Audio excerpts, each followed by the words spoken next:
small secret landmarks, the shortcuts, and routes, crude maps that we drew to make sense of our lives. Baby's names calling flowers, callous chords, all say something different than they did before, like the sword of dove and the holy cross, singing as we go, so below.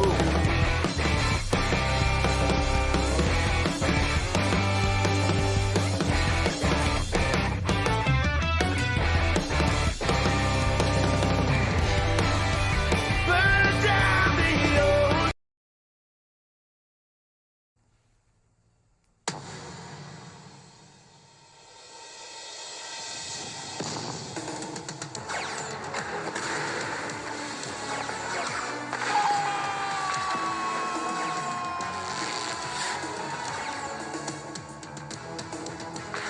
He decked them, it's over! Top shelf where Mama hides the cookie! Here come the Buffalo Sabres!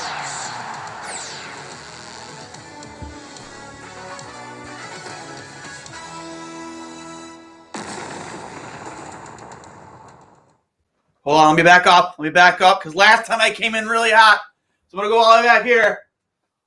Woo! Win 3-2. Devon Levi, 31 saves. I don't know how many of them were spectacular. I think you need more than one hand to count. Am I right? I would say at least 11. At least, like, seriously, he stood on his head tonight. JJ Paterka, big night in my opinion, easy second star. That play at the point to help Jeff Skinner break off for that breakaway goal. Biggest goal of the season. Yeah, like literally, like that was huge. And they were playing horribly up until that point. And then he follows up to put the final nail in the coffin, ends up getting the game-winning goal, the third one, and just overall, top to bottom, just a phenomenal game from JJ. Can't stress that enough. And I don't know if you would consider this stealing one, but I don't think they win. I'm not gonna say they don't win tonight without Devon Levi. I don't think they win tonight without Devon Levi. I don't think so either. And I would say mostly because the Wild had way more high danger chances. Yes. Levi was unbelievable in front, like directly in front of his net. There were the two goals that were scored on him. Number one, he basically had the first one, and it was just unlucky in the way that Kaprizov basically misplaced the puck where he was trying to go. Knowing a guy like Kirill Kaprizov, he was absolutely trying to go high glove there, and it ended up going 5-hole on Levi, who was there. The second goal by Eric Snack, like wide open backdoor on the power play. You can't blame him on that. But there were so many other chances in front of the net, wide open one-timers, which we can get to the defense and puck watching, and we can talk about that because it's obviously not good enough. But that is why Sabres fans, us included, us probably championing it more than anybody, are so excited about Devon Levi because that is when he's at his best. He is so unbelievably good at tracking the puck, getting there. His reaction time is his speed and his reaction in general to the puck, and the athleticism and the flexibility to get over. We saw it in the last 7 games at the end of last year, particularly in his first start when he went across his crease and made a save in that first game against the Rangers. And we've seen it so many times. He's so quick laterally, and he showed that tonight. And yeah, as you said, it saved the game for the Sabres tonight. Yeah, and we on the pregame show, we had a friend of mine, Stefano Cantali, former Mercyhurst goalie for their D1 program. Phenomenal roller goalie, Chicklets Cup champion, hopped on with us, and we talked a lot extensively. You would have loved the conversation too, because a lot of it had to do with Marc-Andre Fleury too. Stefano is from the Montreal, Quebec area. He's been on the ice, I believe, with both. And he had agreed with us both that like it would have been cool to see a 1-2 punch of Marc-Andre Fleury. I think it could still happen. I really do. I mean, he seems to think this may be Flowers' last year in the league. We'll see. Doesn't look like it is. I think he's got another 2 years left. I'm honest. Yeah, doesn't look like he is. But But we talked extensively about Devon and just his ability to show up in big moments. And he's a gamer, and he believes that like 5 years down the road, we're gonna have a top 3 goalie in the NHL. I truly believe that. Just everything about him, everything his awareness on. We talk about his awareness on the ice, his footwork, just how he's never out of position, and how aggressive he can be. And even though how aggressive he is, he still knows where he is in the net at all times. So in case he is caught out too far, he gets right back to his post real quickly. Just his ability to just off the ice, just constantly developing his game and innovating his game. We all see that the VR training he's doing now that he's promoting. Like, he's been doing that actually for a long time. And like, just the big reason why he says his game is at the level of that is because when he's not on the ice, that's what he's doing. He's preparing, he's training, and it shows on the ice. Yeah, I mean, this isn't his first good game of the season. I think this is his six or seven start. I thought he played pretty well against the Maple Leafs the other night. Obviously, there were some goals, but I don't think they were necessarily his fault. I thought he played well against the Lightning in the first game that they won this season, the third game of the year, their first win at home. And I feel like he's played relatively well in all the other games that he started. Obviously, the Flames game, everyone thinks too, when he got hurt, he started off shaky, and then he let in the shaky goal in the third period, which he, of course, wants to have back. But the thing I saw tonight, especially in the first period, is he was seeing the puck really, really well. He was confident in his decisions. He was confident in his puck tracking ability. Not to compare it to myself because it's obviously a different level, but I played last night and I went into the game focusing completely on puck tracking because that's something I felt like I was lacking in some of my previous starts with my team. And I felt so much more comfortable in net because I was doing everything I possibly could to know where the puck was at all times. And I saw that from Levi tonight. I really thought he zeroed in at all times where the puck was going and where it was going to be. And he was in position. And at the end of the day, as a goalie, you can be athletic, you can have strong mental fortitude, but positioning is the biggest thing. And obviously, like, he made some really good high danger chance saves, but he put himself in position to make those saves. And that's the best thing you can do, especially as a smaller goalie. So I obviously so encouraged from what we saw from him tonight. And as we continue to move forward, I do like this one-on, one-off rotation with him and UPL. I thought UPL played great against the Hurricanes the other night. And, yeah, he had a great game. I mean, and somewhat stole us a point against a really, really tough team on the road. So I think they absolutely go to him tomorrow night in Pittsburgh against a team that is also pretty good. Won a really, really tough game against the Kings out here in LA last night. So they might be a little bit tired coming back from a road trip. And you throw UPL in there and you try to get another good game out of him. Obviously, the team's going to be a little bit tired. But having this rotation is massive for Devon Levi moving forward because you do not want to run him into the ground like you did to start the season. Yeah. And that still gives you the ability, even if you are going every other game, if that is the way things are going to be, that you can go with the hot hand every once in a while. Like, say, tomorrow, not tomorrow, but say instead of playing tomorrow, they're playing Sunday. Don probably would feel really comfortable. You know what, Dev? You earned yourself another start. Go right at it. And I don't think anybody would have a problem with it. And you go right back to UPL the next game. Yeah. No, but allowing each guy to get into a rhythm, playing games every few days, every 4 days, every 5 days, it's great. But if they both continue to play well, that also makes Eric Comrie expendable. And it makes him a trade asset, as we talked about the other night. The Oilers need him so badly in the worst way. Losing to the San Jose Sharks, which may go down potentially as the worst team in NHL history, they are right there at the bottom of the cellar of the NHL cellar with them right now. And more than anything, they need a goalie. Did you see Jack Campbell in the AHL the other night? 4 goals on 20 shots. Did you see that shot that he let in? Yeah. I watched that in slow-mo. It looked like it just took a funny bounce, right? He still has got his post. It ramped up his stick. Oh, did it? It ramped up his stick, yeah. And when it rains, it pours. That is the biggest sign of a goalie that is just not confident at the moment. And a goalie that's overthinking things, and he just tried to get to his post and put his stick down, and it ramped up his stick. And guess what he wasn't doing?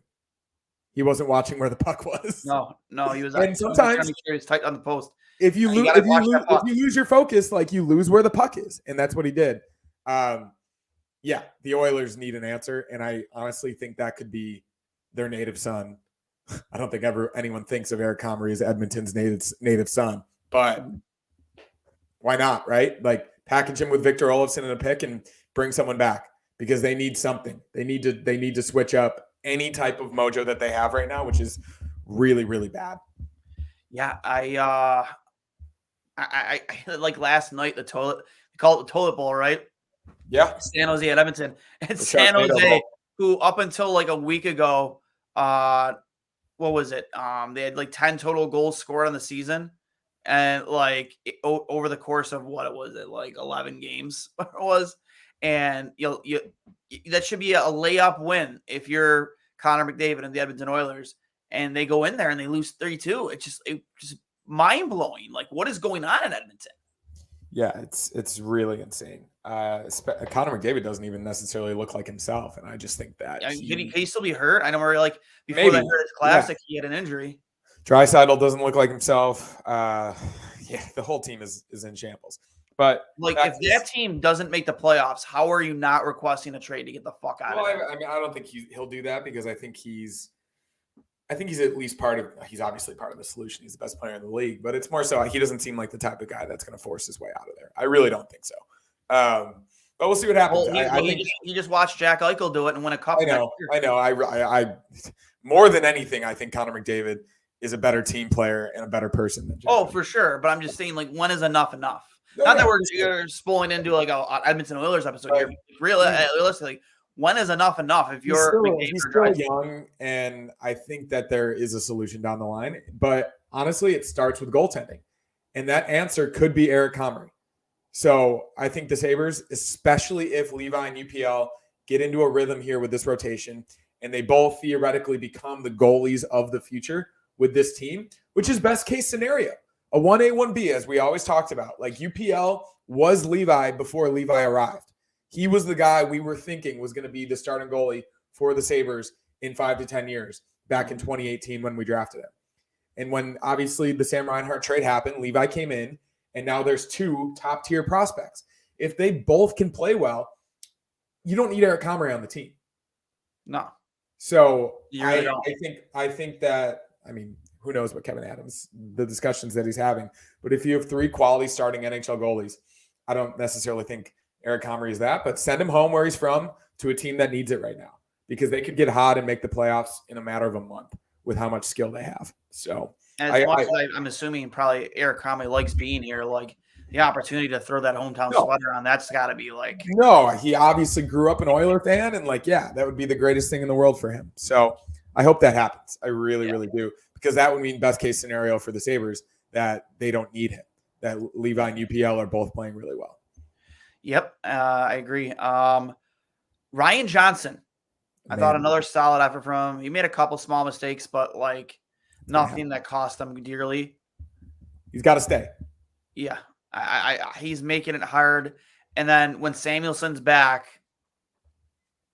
I mean, Yoki Haru got a goal tonight, but.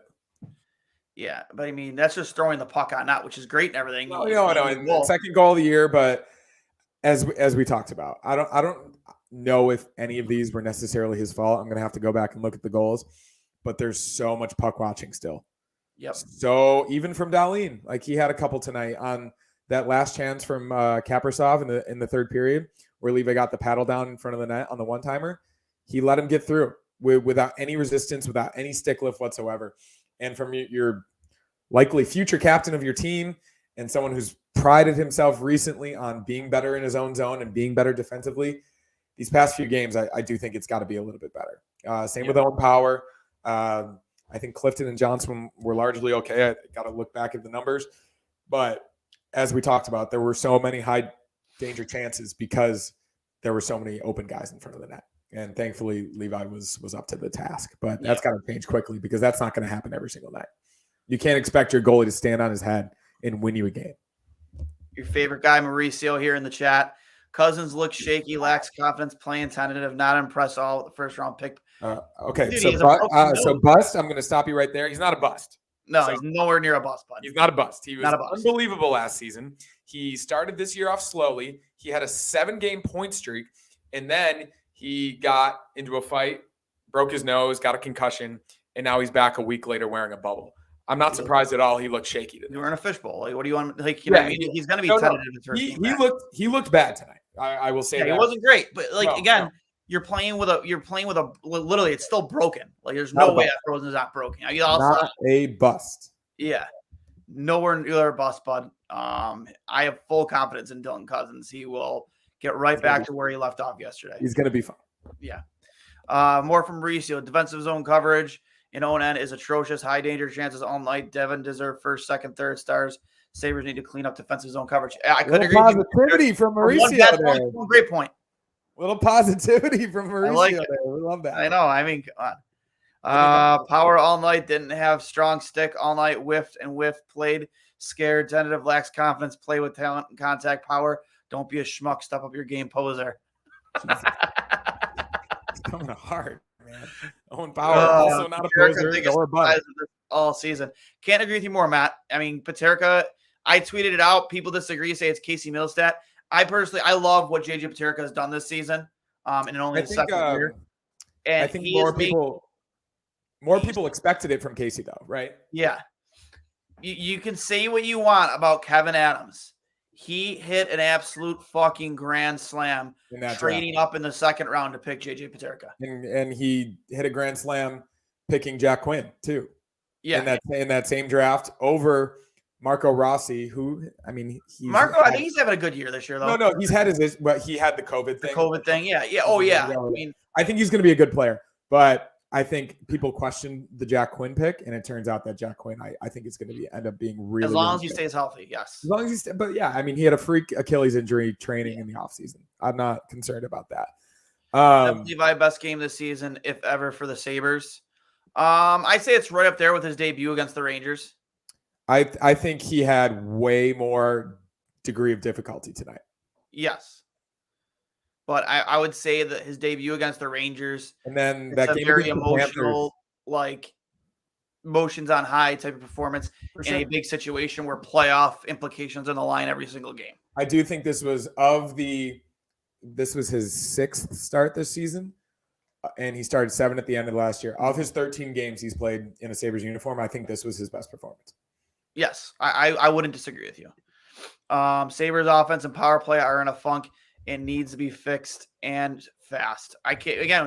All good points. Although I do think the last power play when Tage had those like 3 or 4 one-timers, I think they were starting to figure it out a little bit. There was that one play too. I don't know if it was the power play, but I literally lost my mind at the TV. Like Tage was coming up just on the inside of the right face-off circle. Guy kind of dives in front of him, but he had all the time in the world to shoot that puck. He tried making an extra move and lost it in the corner. Yep. Like, dude, he did that all night. I'm never doing this again. And the next time I don't do it, he's probably going to get 10 shots on goal. His shot prop is 3 tonight. He had 2 shots on goal. And guess how many shots he had blocked or missed? 6. 12. 12? Connor, how's the California sunshine? How's the surfing? I don't surf. Sunshine's great. Yeah, I'm never going to bet a Tage Thompson shot prop again. I think I've lost 12 times this season. I can't do it. And the one game he had 10 shots, I didn't do it. We have a request here. Dress up like Ric Flair. Whoa, Duane. Dress up like Flair when Sabres win big goat head night. I mean, I'll do it. I got to find the fancy robe, but and a white wig. But yeah, you could pull that. And a silver white wig. Yeah. One more thing about Paterka. I think we talked a little bit about it coming into the season, even Fairburn on the preview episode, about obviously guys who could surprise. He definitely mentioned him as a guy who could have a breakout campaign. He specifically mentioned him. But the one thing was like how well he played at the World Championships in May. He was the leading scorer on Team Germany who lost to Canada in the finals. And he was the best player in that tournament. Yes, he was. Through 2 weeks. His speed was so apparent. His shot is so much better. His finishing ability that he didn't necessarily have last season. He only had 12 goals. He's already has half that in 14 games this season. So he's raised his game to another level, and that's without Jack Quinn. Imagine when the kid line gets back together and the chemistry that they had last season, and you get a little bit more familiarity between those 3 guys. He could take his game to an entirely different level. Like, I would not be surprised if JJ gets 25, 30 goals this season. I really wouldn't be. I definitely have at the very least 20, right? Well, I think he's absolutely going to get 20, but 20 for sure. I think 30 is absolutely attainable with the speed and the finesse that he's playing with so far. He's just playing with so much confidence. So much confidence. And speaking of confidence, the other guy we mentioned, Casey Middlestat wasn't on the score sheet tonight, but he was all over the ice. His ability to hold off defenders with one arm while keeping the puck with one stick and keeping possession in the offensive zone is honestly incredible. Like, his strength and his balance and his skating ability has improved so much in the past 6 months. Even towards the end of last season and the beginning of this season, he was the best player on the ice for the Sabres, without question, along with Peterka, who made the impact plays, obviously. Yeah. But Middlestat every single night, and I would say aside from maybe 1 or 2 games this season where he was maybe not too noticeable, especially in the past 7 or 8 games, he's been incredible. He's been absolutely incredible, and it cannot be overstated how much that matters to this team that he has finally arrived. Like, and another thing too is, like, we're not even seeing peak JJ Peterka yet, because his best boy and roommate Jack Quinn will hopefully be back sooner rather than later. And once them three are back together, Cousins, Peterka, and Quinn, like, look out, because I hope they pick up right where they left off last season. And then you can put Tage, Tuck, and Skinner together. Yep. And then you can do Middlestat, Greenway. I mean, I don't even know who else they'll have at that point. Like, that may come down to Krebs. I think Olofsson should be gone. I hope so, at least. Maybe that's Savoy. Maybe that's Benson. Yep. Maybe that's Yuri Kulik. I don't know. I mean, would you not love a third line of Middlestat with Greenway and Kulik? Or, I mean, Benson. We haven't talked about him. Like I said, though, like, Benson's a little bit more complicated because of the 9 games. Yeah. But, I mean, if he picks up right where he left off, speaking of Robert Seagrave, Ryan Johnson is the real deal and shouldn't see Rochester again. Can't agree with you more, bud. Yeah, he might be with the team the rest of the season. Yeah, and if Benson picks up where he left off, I mean, you can't really justify sending him back to junior. No, you can't. But at the same time, like, we've all banged the drum to get Yuri Kulik a chance, right? Yeah, but I mean, again, you have Rusek in tonight's lineup. I know, but what has he really done? No, but what I'm saying is, like, for whatever reason, they're not the Kulik has 9 goals in 10 games. Like, I think there's nothing left for him to prove in Rochester. No. Why isn't he up on the team yet? I think they were looking for a specific type of player and bringing Biro and Rusek, a 2-way guy, a responsible defensively. Yeah. But at the end of the day, like, you already have an entire line that does that. And I think obviously Thompson and Greenway are 2 of the best defensive forwards in hockey right now. Yeah. Like, you don't necessarily need any more defense from your offense, given that the defense, aside from tonight, has largely been improved. We're discussing this last night. You need to score goals. Yeah. I like discussing this last night on Twitter with Joe Marino from the Charging Buffalo. I said, like, he mentioned we were talking about this lineup going forward, and I flat out said, like, I don't know how you justify like we talk about Kulik getting in this lineup and stuff like that, and, like, at the end of the day, when you're looking at the long long-term picture of this lineup, Kevin Adams has some difficult decisions to make, because all those guys he drafted in the first round the last 3 years, he's not gonna be able to keep them all. There's just no way. Well, this is why a trade could be necessary. Exactly. Like Noah Osling, great, nice playmaking. I'm not seeing this lineup for 3 years. Yeah. But at the end of the day, like, you have Savoy absolutely in the picture long term. Benson absolutely in the picture long term. Quinn long term. Peterka long term. Cousins already long term. Like, you look up and down this lineup. Greenway, Middlestat. We just named guys that are going to have to be sacrificed. You just named your top 9. Yeah, right, so that leaves you 3 spots on a line typically meant as a shutdown line. Now you still have Krebs. This is now remember we talked about this once, and you disagreed with me. I said Krebs could be on the outside looking in. I did, and you didn't agree with me. How do you feel about that now? Well, he hasn't proven this season that Well, he wasn't proving it last year either. No. I thought last year he was actually pretty good, especially when when they put him with better, more offensively skilled players. I thought he was amazing. I really did. So do I. I still think he is, but they're not. I know they're not. And they're not. They're not giving him those opportunities consistently. Yeah. So, but I guess like that. Then it comes down to: are you going to? I mean, I guess you could trade away a piece of that huge trade, right? I mean, yeah. Theoretically, if you want to get something back from him, but like I don't know what you get for Peyton Krebs at this point. He hasn't produced. Yeah, I mean, he's definitely turned his defensive game around.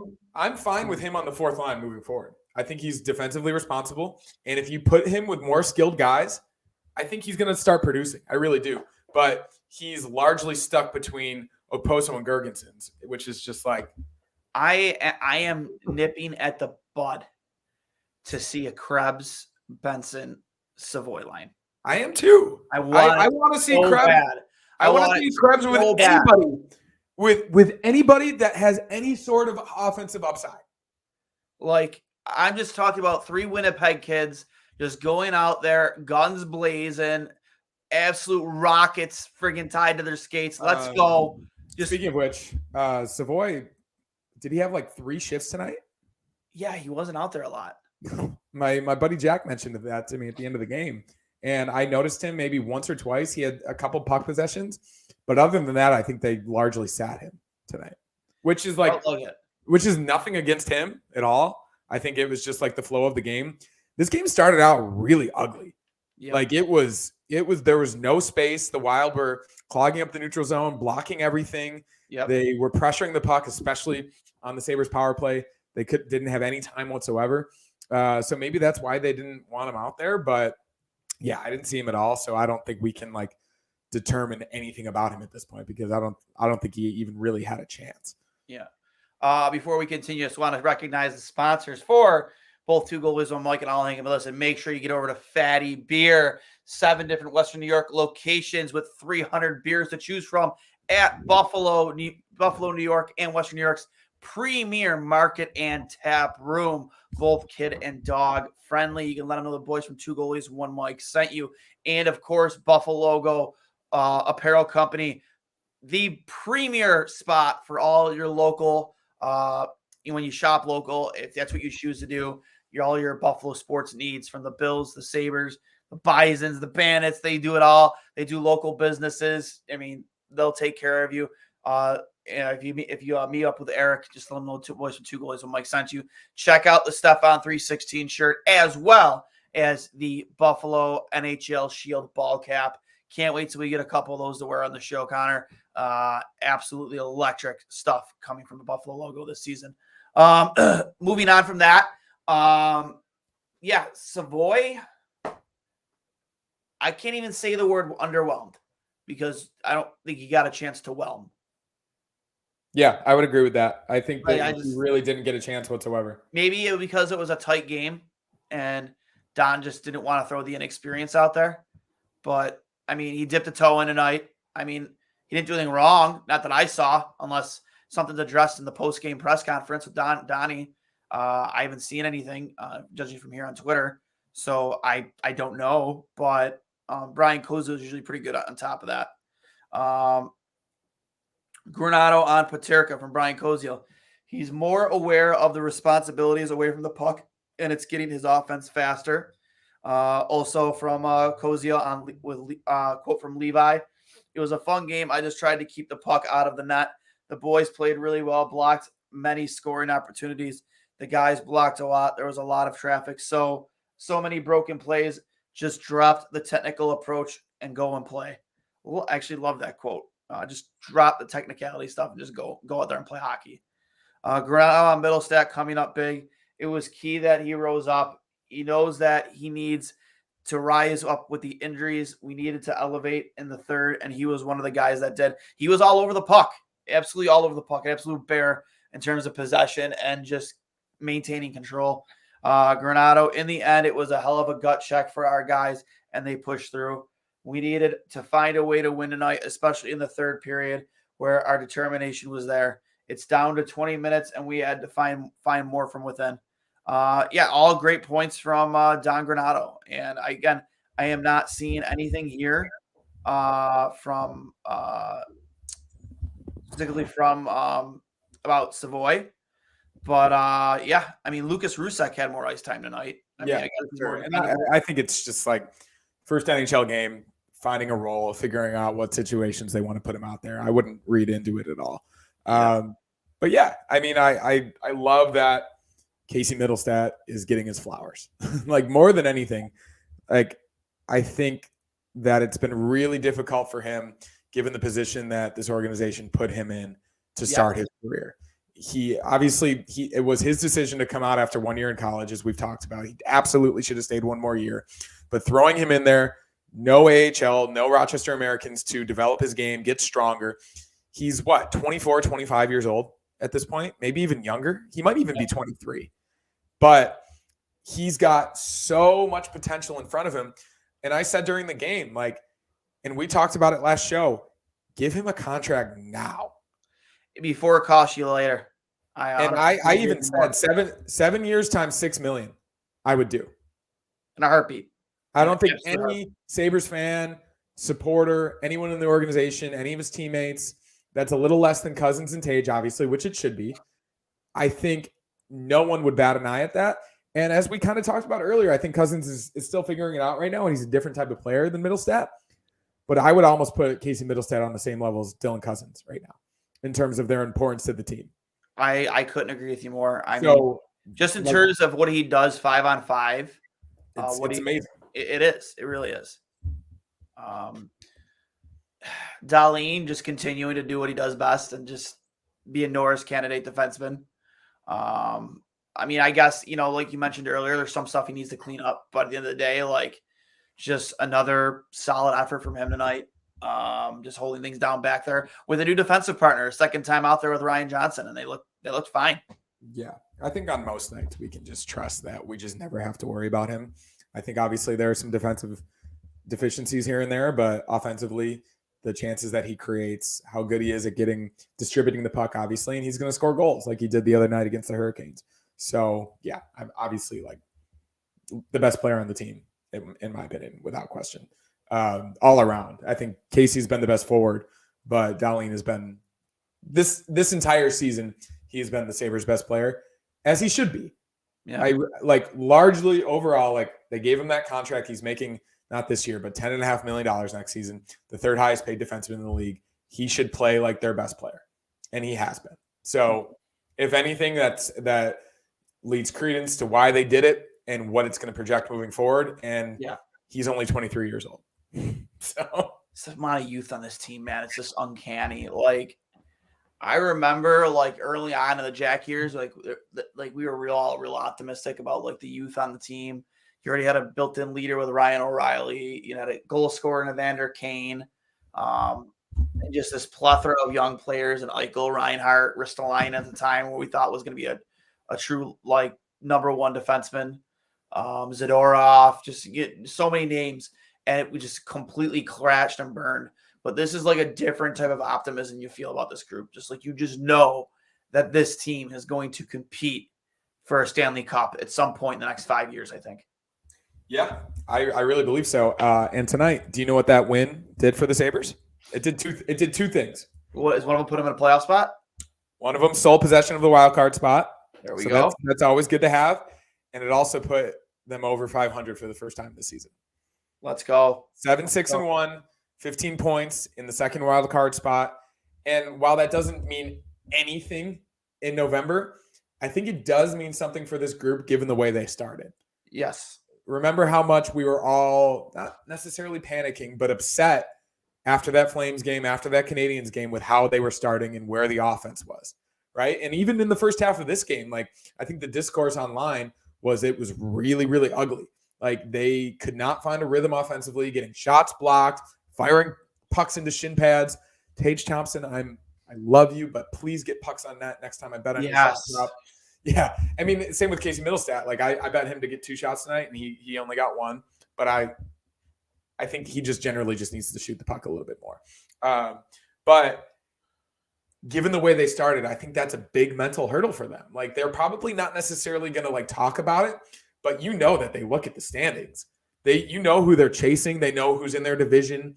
They know that a game against the Penguins tomorrow night is likely a team they're going to be competing with for a wild card spot. So that is a massive game tomorrow night. I know it's in the middle of November and there's 5 months left in the season, but coming off a back-to-back against a team that is kind of on their last legs in terms of like a run that they potentially could make this year, that's a huge, huge game tomorrow night. If they're able to win in any fashion, bring to 8-6-1 going into a little break, not a big break, but they have a few days off. That's a huge win. So they got to come out and perform tomorrow night. Got to give a huge shout out to our boy Ty B here in the chat. JJ is going to put up 30. I mean, we agree with you, man. Absolutely. Just the way he like, has he had a forever season? No, he hasn't. Like, he's largely just been good. Oh, shout out Ty B with the Paterka jersey as well. That's true. It's one of the only Paterka jerseys we saw him at the home. Oh, that's right. Yeah, he was wearing a JJ jersey. One of the only Paterka jerseys I've seen. Steve has a Rochester JJ jersey. One of the only, so there you go. There's a couple, but I think you're going to start seeing a lot more. Yep. With the way he's playing. You know how the sickos that follow this team latch on to players. They latch on to moments. Yeah. Latch on to feelings. I'm already thinking about the next jersey that I'm going to get, and it's absolutely going to be Casey Middlestat, without a doubt, 100%. Oh, his stock is through the roof right now. His stock is through the roof, and that's such a fun jersey to have, given the way his career started and all of the flack that he got and what he is right now. Mick Foley. I don't know that reference, but Mankind, WWE. I know Mick Foley, but I don't know why he explain it more, Matt. But I'm all for a wrestling reference. I know who Mick Foley is. I've met him before. You have? Yeah, he's coming to the office a few times. That's sick. 77 is a great number for a jersey too. Absolutely. And so is 37, which I'm really excited about to get 77. Great. Is JJ Paterka the greatest 77 since Ray Bork? In the NHL? Sure. How many others have there been? I don't know. I don't know.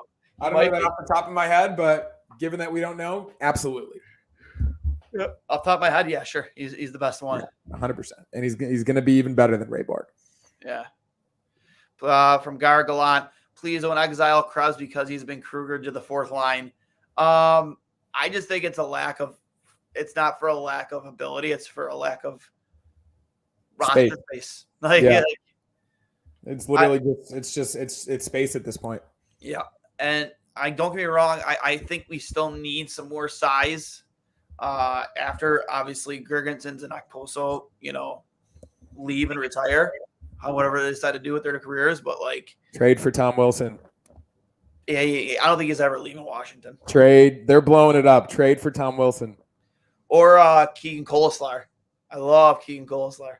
Honestly, anyone like that. But if the Sabres were to get Tom Wilson, I would. Man. Yeah, it'd be magical. Magical. But yeah, Or a guy like Nick Foligno. Or bring Marcus back home. He's old dirtball tonight. I meant Marcus. He's the captain of the Wild now, right? Yes. Yeah, I don't think they would trade their captain. Father was in attendance. Yeah, I don't think I was thinking that, and then I had no idea that he was the captain of the team. There's no way they trade their captain. So they're also not having a bad year. No. I was just looking at the schedule a little bit. Just coming up, just projecting moving forward in terms of what we have coming up here. Obviously, Penguins tomorrow night on the road. Get a couple days off. Do you know who they have on the road at home next Tuesday? Who's that? The Boston Bruins. And guess what? They're still a really good Bruins team, but they're not the Bruins team of last year. But they're 10-1-1, so which is wild. The defense and the goaltending is just insane. That's going to be a Levi game. You got it. You lose Patrice Bergeron, which was a 60-point player for you last year. You didn't really add anybody, anybody of substance. I don't think. Lucic. Yeah, I said add anybody with substance. Yeah. No, they and Van Riemsdyk. Yeah, but he definitely. That's kind of like when Ottawa signs.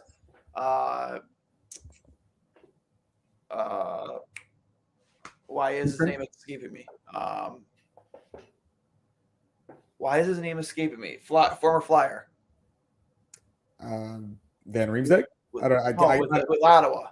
Yeah, I don't know off the top. Former captain of the Flyers. Right. Oh, Giroux. Giroux, yeah. Giroux. Kind of like a situation like that with what they did there. Just bringing that veteran guy who'll put a few pucks in the net. But yeah, I just don't.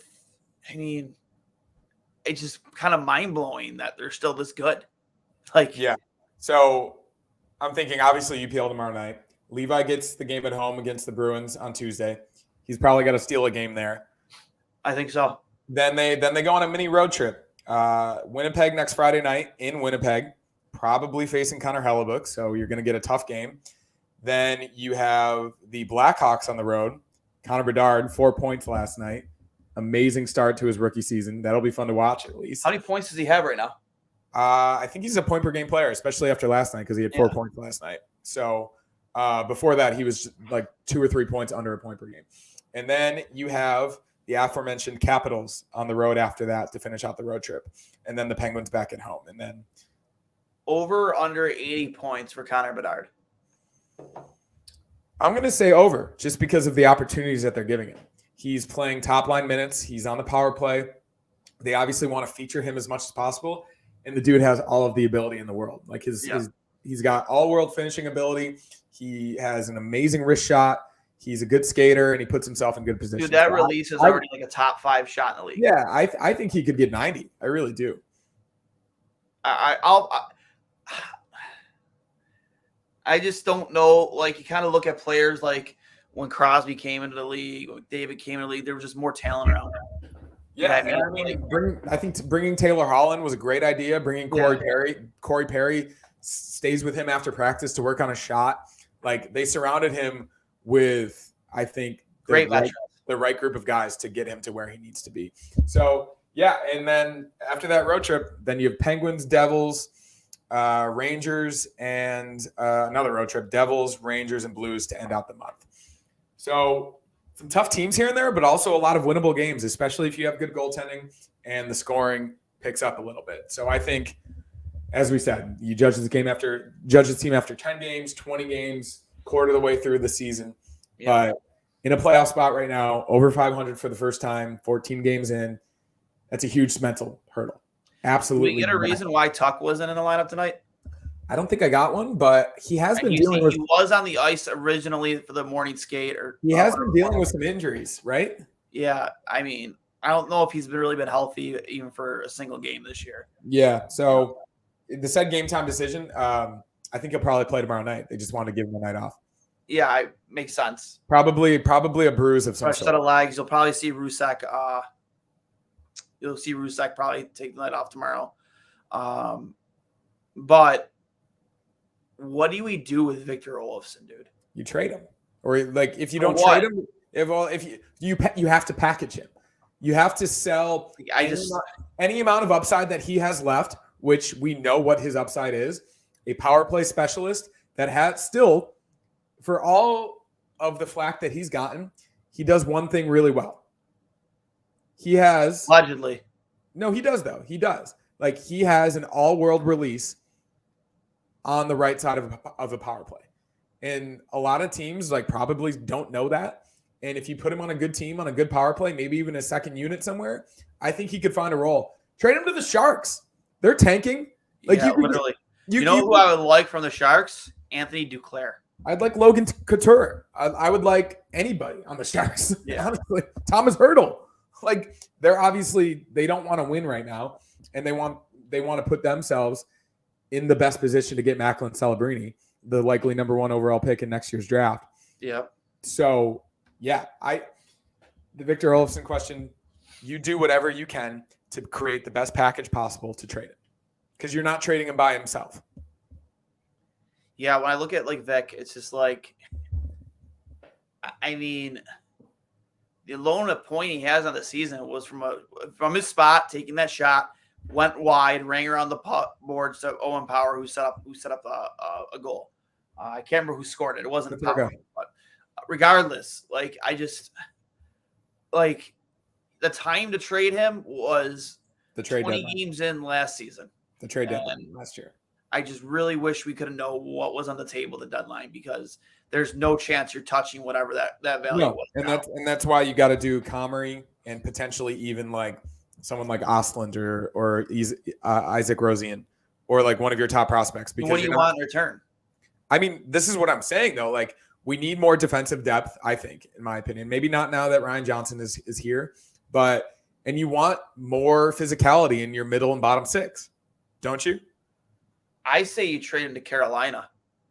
I Brett think Pesci? Carolina is such a good defensively 5-on-5 group. No matter what line you pick, like you put him on there, that they're gonna find ways, because they're such a good like. I don't think he cracks that lineup though. Huh? I don't think he cracks that lineup. I mean, I think he can crack the fourth line. I don't. But like, do you want Victor Olofsson on your fourth line? I mean, if he's gonna score goals, yeah, I don't know. He's gonna score goals on your second power play unit. I think it's gonna be hard. It's gonna be hard to get rid of him regardless. But if you do, you package him with Comrie and a prospect, and you get a good player back. And I've been a guy. I said a couple of times, like Vegas. Like, I know Jack would advocate for him. Yeah. So I don't know who you get back from Vegas. They're not going to trade one of the original guys.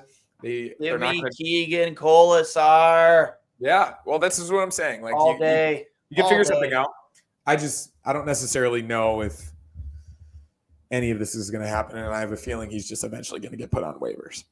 Yeah, I mean, you just can't justify, like, if the whole point of the development of this team, the building of this team, is to not hold back younger players. Granted, yeah, Victor is younger, but like, he's not done anything. Like, done nothing to help this team. So when Rusek comes back, when Rusek is gone because Tuck's back in the lineup, like, I want somebody to force a guy like Gergensen out of your lineup. I just want it.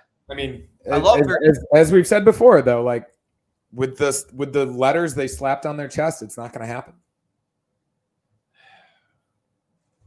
I don't know, man. I think I agree with you. I agree with you. Like, of course, winning. I think you got to be winning over what message it sends to send a guy with a letter. But like, I think Gergensen, for me, is an even player. He is responsible defensively, and he does nothing offensively. The only reason I even said Gergensen is because there's just no chance they're doing a Talk Poso. No, well, zero chance. Well, I personally believe they will. You think you? So you're gonna tell me that they're not gonna? Well, Gergensen, who's better, Gergensen's or Okposo? Yeah, but who's wearing the C? Yeah, but I'm telling you that I think Okposo, once he gets to 1,000, which I think is on Tuesday at home against the Bruins, I think he himself is gonna go into a load management role. I hope so, because you saw it again. You saw shades of it again tonight, man. He played way too much tonight. Yes.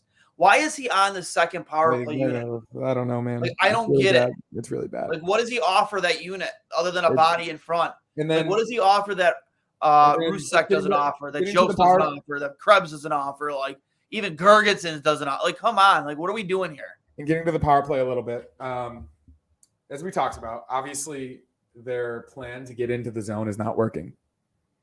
They turn the puck over entirely too much. And I haven't even mentioned this tonight. They can't win a fucking draw to save their life. Let me look at the stats tonight, because at one point it was 27-4. It was so bad.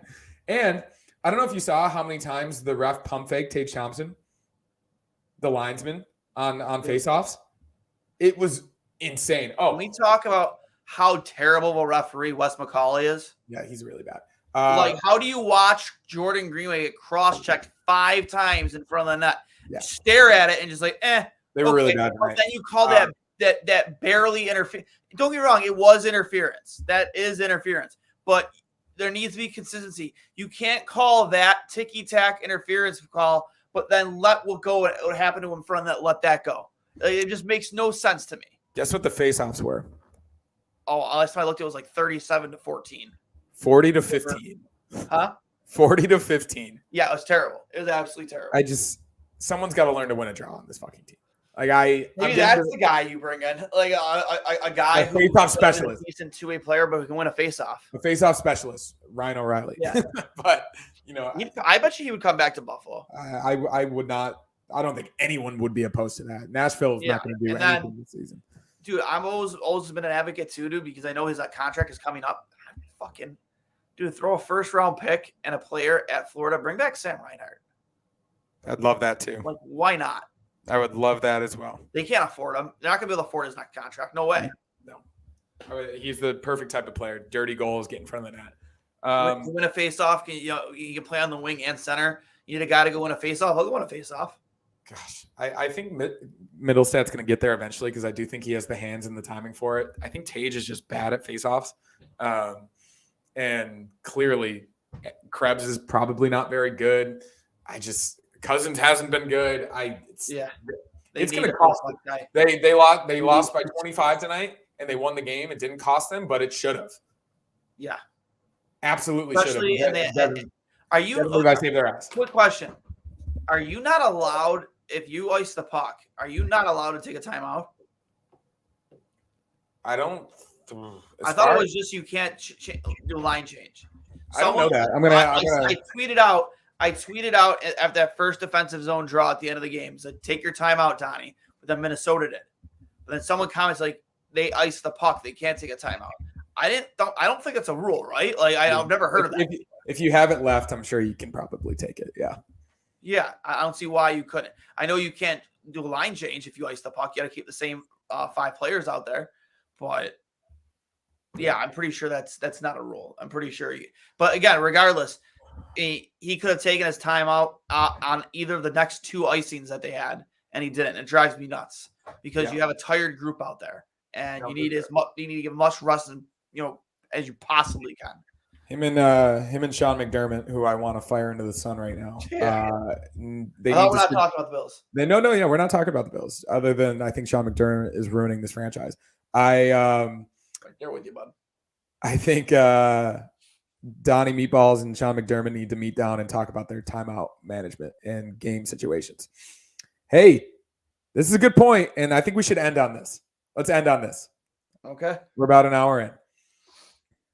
I am one of the few, I think, in the Sabres Twitterverse that is actually really, really excited about the possibility of Patrick Kane in this lineup.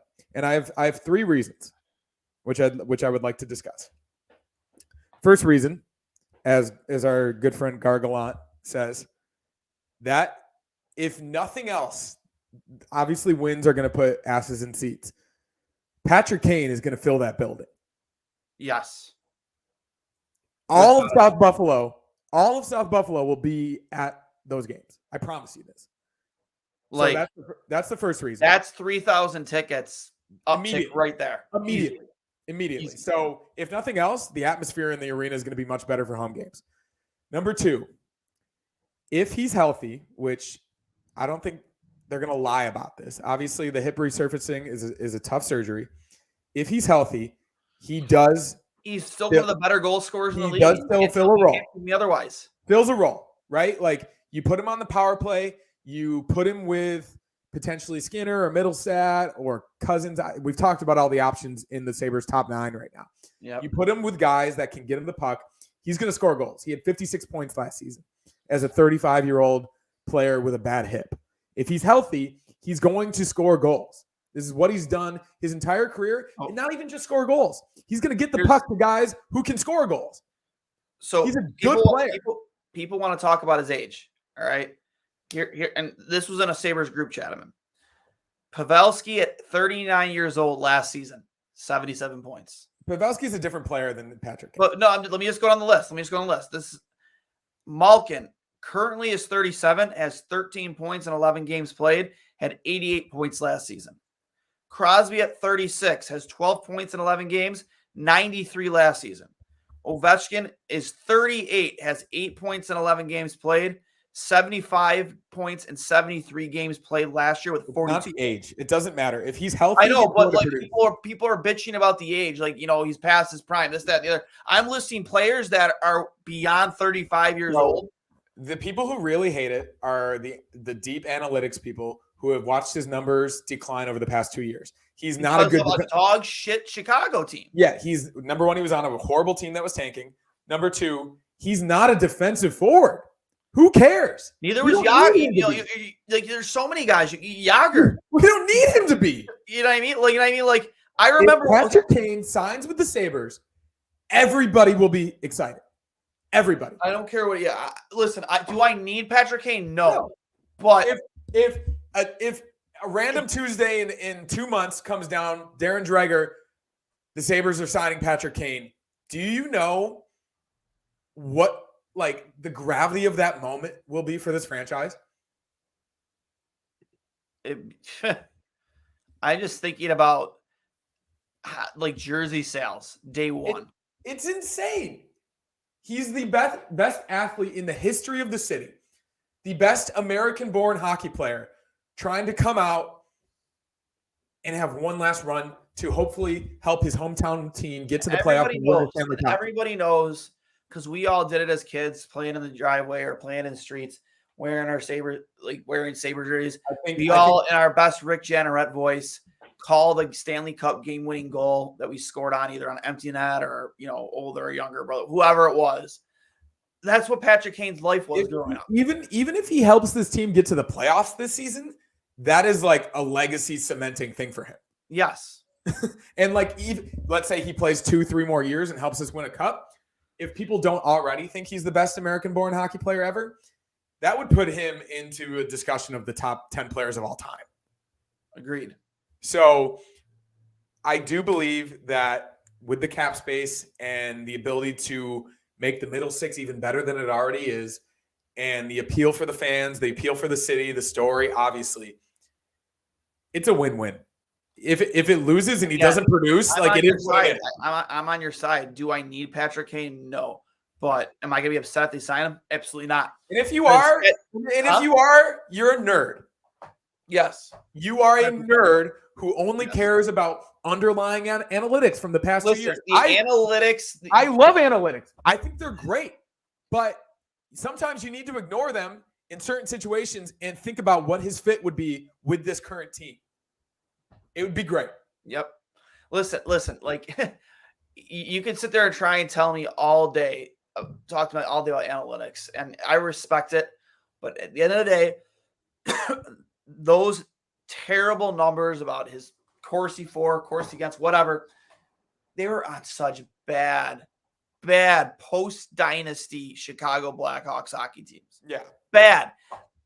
And rightfully so, the organization was a friggin' dumpster fire on and off the ice. They deserved everything they got outside of Connor Bedard because I still can't believe they won that lottery. If there's any franchise that didn't deserve it, it was them. Can you not believe that they won the lottery? I mean, original 6 team. I guess I can. I've always believed lotteries are fixed. Well, that's what I'm saying. It was absolutely. You know what I mean? Like the Pittsburgh Penguins cross, that was fixed. It was absolutely rigged. Team was in bankruptcy. The only one that wasn't was McDavid. Literally, allegedly. Yeah. Either way, but at the end of the day, like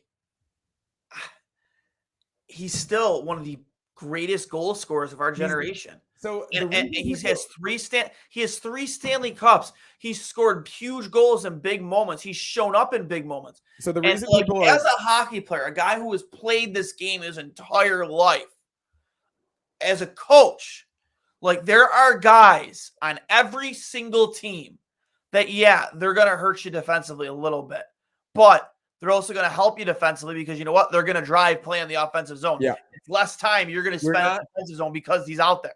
The reason people are so upset about the possibility of it even happening is because he's obviously so poor defensively and his offensive numbers have dropped. Like you said, he was on a bad team. He wasn't healthy. If he is healthy, as I said, I'm walking in circles now. He's going to provide a specific role. And that's all that matters. You bring another guy into the room. They only have one right now, and Eric Johnson, who's won a cup. You bring a 3-time cup winner, a Conn Smythe winner, hometown hero, a guy Donnie Granato coached in the past. Yep. a guy who's absolutely played with Tage Thompson before. Like, he knows these guys. He could go into the room and step into a leadership role, potentially with Kyle Okposo out of the lineup at that point. Fingers crossed. We'll see. Yeah, I think it's only a good thing. So, yeah, I mean, you can be concerned about the hip. None of us are doctors. None of us know. But in the video that they released about, I think a month ago, showing his progress, showing his training, showing his skills, that's Patrick Kane at a Sabres game. Yep, the old odd. Do it for the vibes. Do it for the vibes. The city would be on fire. I don't care. I agree. On fire. Oh, gosh. I really hope they do it.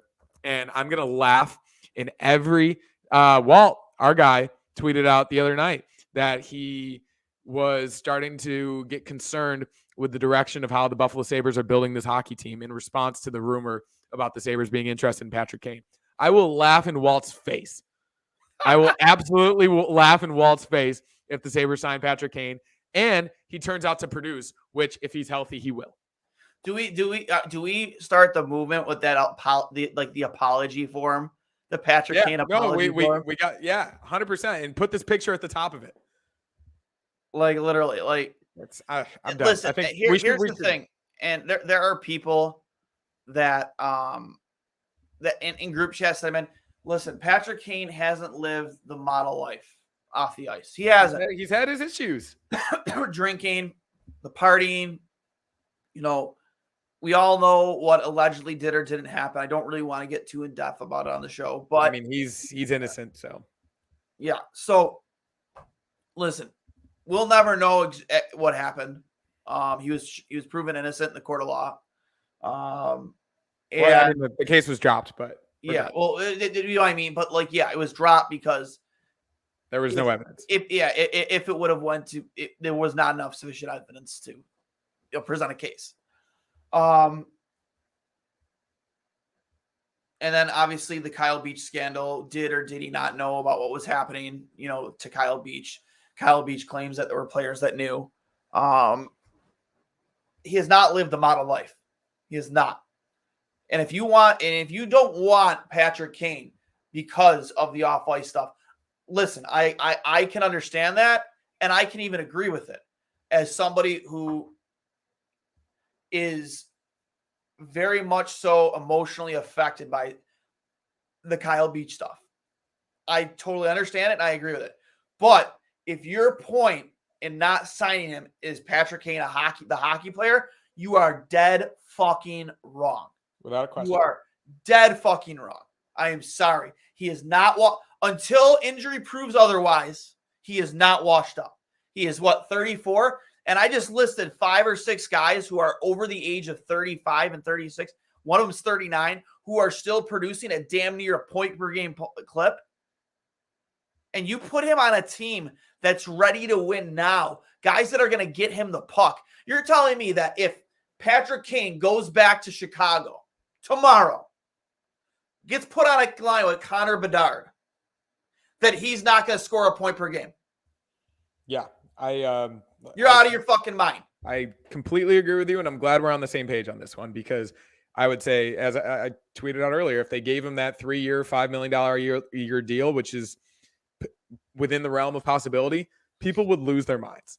People would lose it in a very bad way, and I just want to call out all of those people right now for what they are, and they're nerds. They hate having fun, and they hate the possibility of a good story. We all know who they are. We all know who they are. And believe me, I support these analytics people. I really do. I think that what the work they do is valuable, and I think there is a place in the game for it. I think the Sabres have a really good analytics department, and the guys over at Expected Buffalo and our friend Walt and a variety of other people do really, really good work covering this team.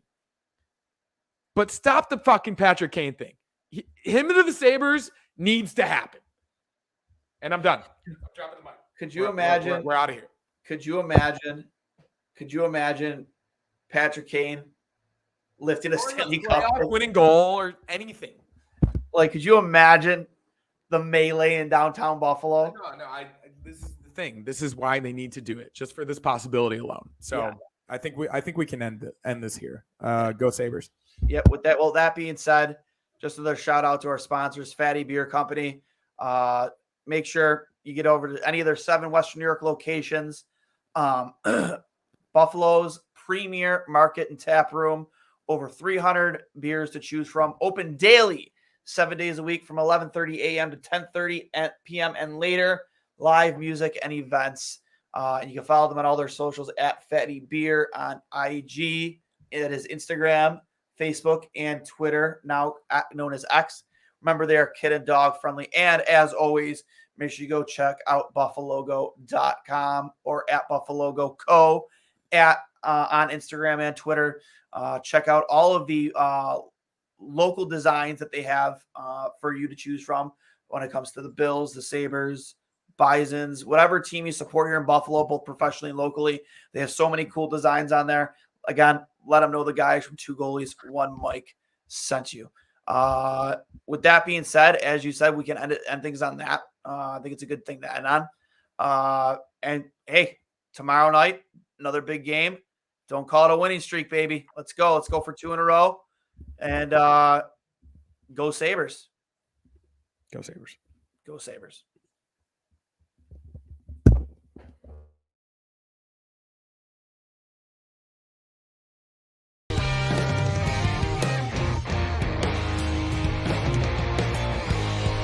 Every ounce of it, every drop, every taste, on the tip of my tongue, been my nail, bite my thumb.